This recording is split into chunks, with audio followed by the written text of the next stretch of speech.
না ভাঙবে না চুপসে যাবে, মিষ্টির দোকানের মতো একদম গোল গোল হবে প্রতিটি রসগোল্লা। আমার স্পঞ্জি রসগোল্লার ভিডিওটা আপনারা অনেকেই পছন্দ করেছেন।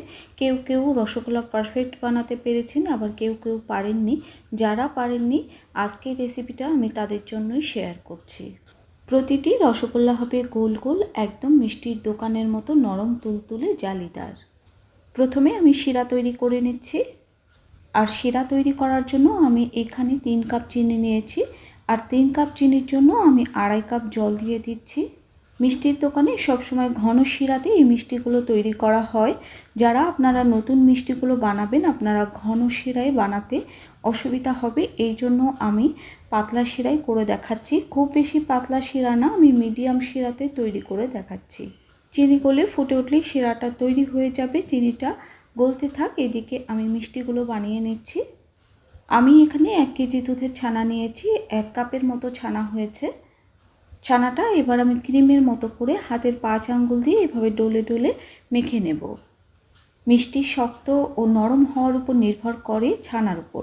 ছানা যদি আপনি খুব চড়া করে কাটেন তাহলে কিন্তু মিষ্টি আপনার শক্ত হবে, আপনি যত ভালো করে মিষ্টি বানান না কেন।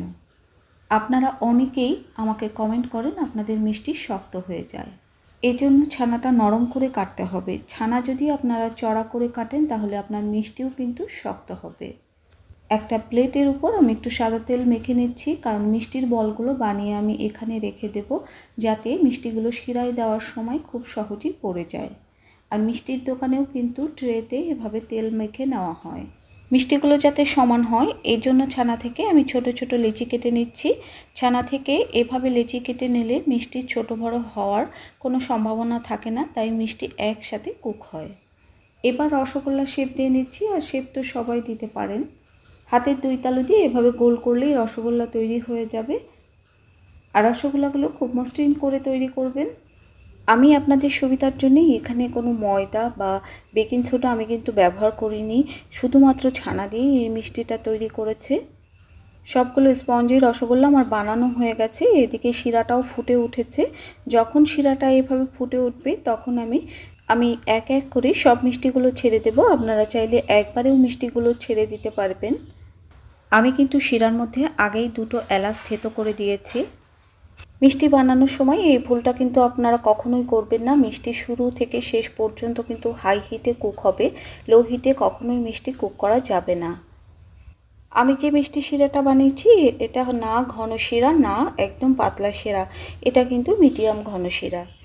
আমি ঢাকা দিয়ে মিষ্টিগুলো কুক করে নেব, যেহেতু আমি এখানে ময়দা ব্যবহার করছি না। ঢাকনা খুললেই দেখতে পাবেন মিষ্টিগুলো কিন্তু অনেকটা ফুলে গেছে। আমি ছিদ্রটাও বন্ধ করে দিচ্ছি। এই মিষ্টি হতে 10 থেকে 15 মিনিট সময় লাগে, এর থেকে বেশি সময় লাগবে না। দেখুন মিষ্টিগুলো কিন্তু একদম বড় বড় হয়ে গেছে। আর দেখুন মিষ্টিগুলো কতটা গোল গোল আর বড় হয়ে গেছে।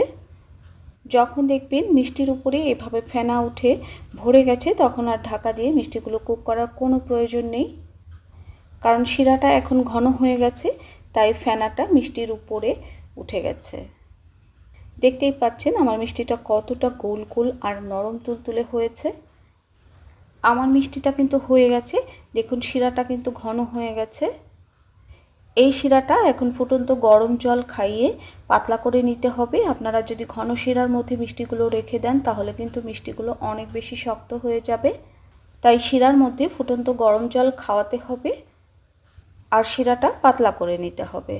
আমি পাশেই জলটা গরম করে নিচ্ছি, আর ফুটন্ত গরম জল মিষ্টির মধ্যে খাওয়াতে খাওয়াতে শিরাটা আমি আগের পর্যায়ে নিয়ে আসবো। শিরাটা আমি অনেকটা পাতলা করে নেব।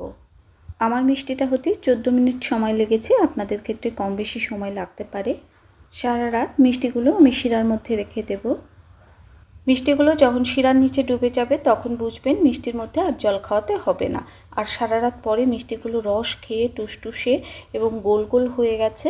একটা মিষ্টি আমি দেখুন চিপে দেখাচ্ছি কতটা সফট আর ভেতরটা কতটা জালিদার। সবাই সুস্থ থাকুন, ভালো থাকুন, টাটা। আবার দেখা হবে অন্য কোনো নতুন রেসিপি নিয়ে।